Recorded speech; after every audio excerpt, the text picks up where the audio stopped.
চলতি অর্থ বছরের জুলাই থেকে এপ্রিল পর্যন্ত 10 মাসে রেকর্ড $19 বিলিয়নেরও বেশি রেমিটেন্স পাঠিয়েছেন প্রবাসীরা। আর একক মাস হিসেবে এপ্রিলে প্রবৃদ্ধি হয়েছে 21% বেশি। এছাড়া গত 2 বছরের তুলনায় এবার প্রবাসী আয় অন্তত $2 বিলিয়ন বেশি এসেছে। কেন্দ্রীয় ব্যাংক বলছে নানা উদ্যোগের ফসলই রেমিটেন্স প্রবৃদ্ধি। অনুপ অধিকারী তরুণের প্রতিবেদন।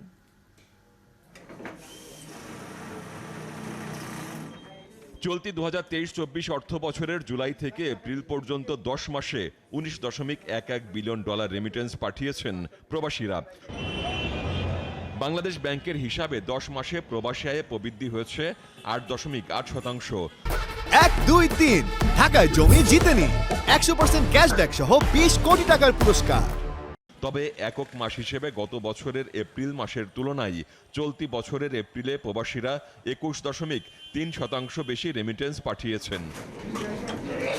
এপ্রিলে $204 কোটি বেশি রেমিটেন্স পাঠিয়েছেন প্রবাসী বাংলাদেশিরা। টাকার অঙ্কে যার পরিমাণ 22,500 কোটি টাকা। আমরা বারবারই প্রবাসী ভাই বোনদেরকে বলেছি যে আপনারা বৈধ পথে রেমিটেন্স পাঠান, যেটা দেশের উন্নয়নে লাগবে এবং আপনাদের জন্য পরবর্তীতে এটা বিভিন্ন সেবা প্রাপ্তিতে, সরকারি সেবা প্রাপ্তিতে এটা সহায়ক হিসেবে কাজ করবে। রেমিটারদের উদ্বুদ্ধ করতে প্রণোদনা ছাড়াও বিদেশে বসে দেশি ব্যাংকে হিসাব খোলা, 3 মাস রেমিটেন্স পাঠালে প্রবাসীকে 24 মাসে সমপরিমাণ টাকা লোন দেয়া সহ নানা প্রোগ্রাম হাতে নেয়ার কথা বললেন এনআরবিসি ব্যাংকের চেয়ারম্যান পারভেজ তমাল।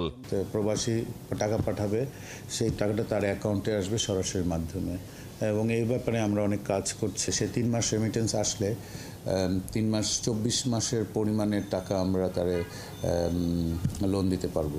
ব্যাংকিং খাত বিশ্লেষকরা বললেন রেমিটেন্স যোদ্ধাদের একটু সম্মান দেয়া এবং কোনো নির্ধারিত এলাকায় তাদের জন্য আবাসন সুবিধা দিলে রেমিটেন্স আরও বাড়বে। তারা ঢাকা এয়ারপোর্টে নামার পরে একটা বিশেষ প্রোটোকল পাওয়া কিংবা একটা ট্রান্সপোর্ট সার্ভিস পাওয়া কিংবা গাইড সার্ভিস পাওয়া, এই কাজগুলো করা যায়। তাদের জন্য চাইলে কোনো জায়গায় কিছু একটা আবাসিক এলাকা করা যেতে পারে, তাদেরকে একটা ছোট প্লট দিল।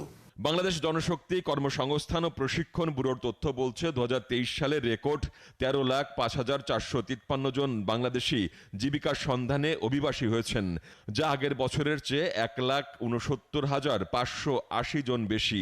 এটাও রেমিটেন্স প্রবৃদ্ধির অন্যতম বড় কারণ। অনুপ অধিকারী তরুণ, 71, ঢাকা।